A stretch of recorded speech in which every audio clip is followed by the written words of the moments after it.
अस्सलाम वालेकुम गाइस। ये स्टोरी बहुत मेहनत से बनी है। अगर आपको अच्छी लगे तो लाइक और सब्सक्राइब जरूर करना और एंड तक जरूर दूर लाजमी दराज देखना। बसे छोटे से गांव के किनारे मिट्टी और फूस से बनी एक टूटी सी झोपड़ी थी। उसी झोपड़ी में रहता था सलीम, जिंदगी से थका हुआ, वक्त से हारा हुआ एक बूढ़ा इंसान। उम्र ने उसके बदन से ताकत छीन ली थी। बरसों पहले उसकी बीवी दुनिया छोड़ चुकी थी। उसके बाद सलीम की जिंदगी जैसे सूनी हो गई।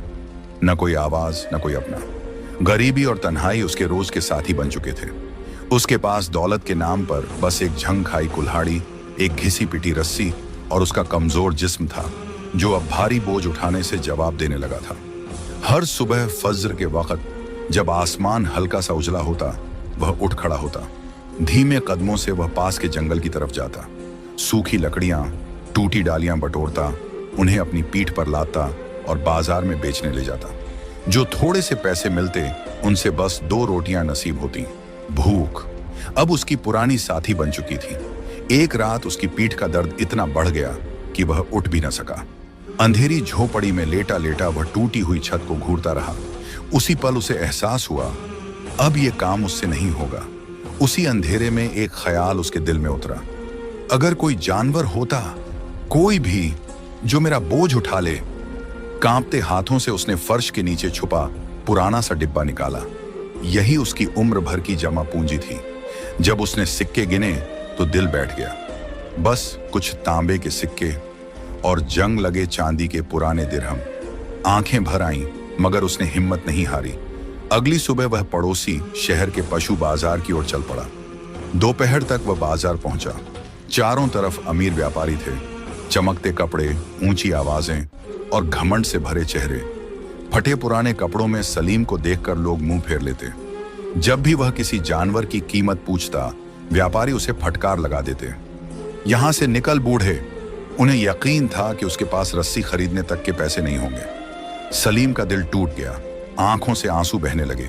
तभी बाजार के एक कोने में उसकी नजर एक ऐसे घोड़े पर पड़ी जिसे देखकर किसी का भी दिल कांप जाए। बेहद दुबला, बीमार, लंगड़ा, उसकी पसलियां साफ दिख रही थीं, जिस्म पर जख्म थे और वह 3 पैरों के सहारे खड़ा था। सलीम के दिल में रहम उमड़ आया। उसने धीरे से घोड़े के मालिक से कीमत पूछी। व्यापारी हंस पड़ा, मिट्टी के भाव ले जाओ, बस इसे यहां से हटा दो। सलीम ने एक पल भी नहीं सोचा, अपने सारे सिक्के उसके हाथ पर रख दिए और घोड़े की रस्सी थाम ली। तभी पास खड़े बड़े व्यापारी ठहाके लगाने लगे, देखो, बूढ़े ने चलती फिरती लाश खरीद ली। सलीम ने कुछ नहीं कहा। खामोशी से वह घोड़े को लेकर बाजार से निकल गया। किसे पता था, यही लंगड़ा घोड़ा उसकी किस्मत की किताब पलटने वाला है।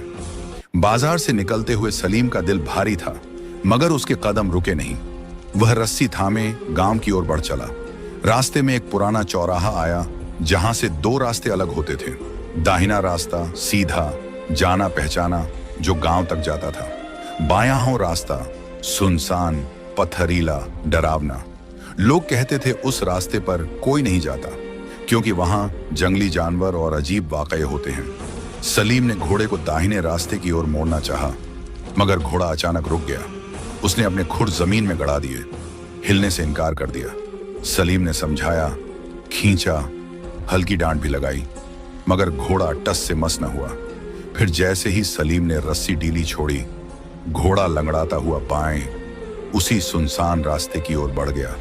सलीम घबरा गया। उसने फिर रोका। उनका दिल तेजी से धड़कने लगा। डर भी था, मगर उम्मीद की हल्की सी रोशनी भी। उसने गहरी सांस ली और घुटनों के बल झुककर उस तंग दरार के अंदर रेंगने लगा। अंदर अंधेरा था, उसके हाथ पत्थरों से टकरा रहे थे, घुटनों में तकलीफ हो रही थी और दिल में तरह तरह के ख्याल उठ रहे थे। हर पल उसे अंदेशा था, कहीं कोई जंगली जानवर ना हो। वह आगे बढ़ता गया और अचानक दरार चौड़ी होने लगी। जब वह पूरी तरह अंदर पहुंचा तो उसकी सांस थम सी गई।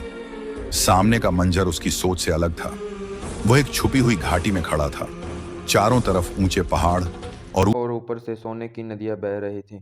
वो देखकर हैरान हो गया। वो कहता, कहीं मैंने ख्वाब तो नहीं देख रहा। लेकिन ये कोई ख्वाब नहीं था। उसने आंखें मली और देखा, और ये सच में सोना था। और ये देखकर वो हैरान रह गया और ऊपर देखकर कहने लगा, या अल्लाह, तेरा शुक्र है, तू ही है जो सबका पेट पालने वाला है। और तू ही है हम सबका परवरिश करने वाला। और वो नीचे बैठकर रोने लगा और अल्लाह से दुआ की, या अल्लाह तेरा शुक्र है, तू सबको पालने वाला है। और इस कहानी से हमें यह सबक मिलता है कि हमारे ऊपर कोई भी जैसा भी टाइम हो, हमें हर टाइम में और हर वक्त में अल्लाह का शुक्र अदा करना चाहिए और बस अल्लाह को ही एक और पुख्ता मानना चाहिए।